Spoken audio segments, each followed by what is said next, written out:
Hey guys, it's Allie with Allie Answers. I hope that you're having a fantastic day. If this is your first time watching one of my videos, then welcome. And if you're a returning watcher or subscriber, I appreciate you so much. If you haven't yet subscribed, please take a second to do that now or at the end of the video. It costs you $0 and helps more people see these videos. I recently had a conversation with a family where they just needed more resources. They needed someone else to talk to, and I thought that I would share this information with you in case it is something that is available in your area and maybe we're not aware of it. This particular lady called me because dad has dementia. He lives with mom, and he was having some anger issues and some frustration, and their regular physician that they use on a regular basis was just not really helping them when it came to the right medication to maybe control dad's anger and help mom better deal with dad at home. It's really important that this gentleman be able to stay calm as possible, and especially because he has to stay at home with his wife because moving to a memory care is just not an option for this family. She asked me, what can we do? We've talked to our doctor. We have explained to him that dad is upset, really focused on this one issue that he's angry about, and he just keeps going back to it and getting wound up again. And how do we control the anger? They just were not getting a prescription for medication that was really helpful. And I understand why. A lot of times physicians who do not deal with dementia on a regular basis or who don't specialize in seniors and dementia don't feel comfortable giving the right medications that may actually help. That's nothing against those doctors. That's just not their forte. It's not where they're comfortable.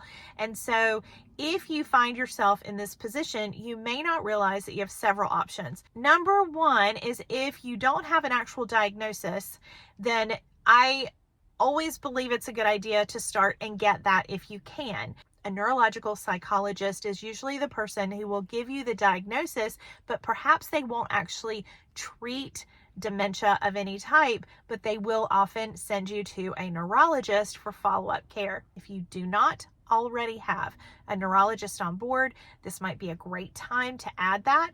Most neurologists don't have any problems prescribing the types of medications that are going to help someone be able to be comfortable and stay at home and just kind of take the volume of frustration down, both for the patient and for their family. You also may look into a geriatric physician, which is a physician that specializes in geriatric care. A lot of geriatricians feel very comfortable in prescribing medications that are appropriate for dementia and can assist the family in keeping their loved one in their home if that is going to be a necessary requirement. So let's say that you have a hard time getting your loved one to the doctor. Maybe you've reached that point with dementia that they are just so difficult to get out of the house. Maybe they're paranoid, they don't feel comfortable leaving and going to appointments, or maybe it's just an ordeal for the loved one who is taking care of that person in the home. In many places now, you can have a nurse practitioner come to the home and care for your loved one. They can diagnose illnesses if that's the situation, if your loved one has a urinary tract infection or something like that, and they can actually write prescriptions for the right medication.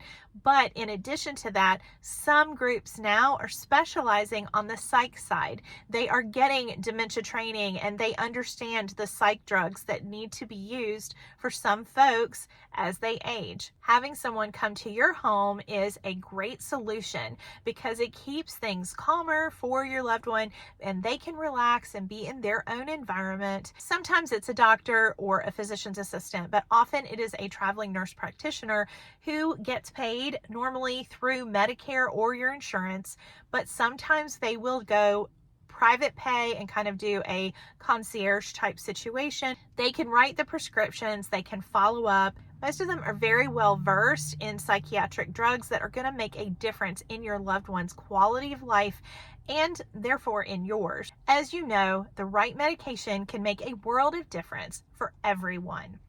If you are doing this journey alone and you don't have help, I do advise that you reach out. Don't do this alone. whether you join an in-person support group in your area. Usually those are held at senior centers or at assisted livings or independent livings. If you can't find that locally, then I do recommend that you get online, do a virtual support group, maybe through the Alzheimer's Association, or even the Parkinson's Association has them if your loved one has Parkinson's. If that is not your cup of tea, but you might be interested in a geriatric care manager, that person can also connect you to the right people that can offer you the appropriate care even in your own home. So no matter your circumstance or your situation, don't do it alone, and know that there are all kinds of people that can come out and help you right there, right where you are. I wish you all the very best, and I hope that you enjoy the rest of your day. Thank you so much for watching, and I'll see you next time. Bye-bye.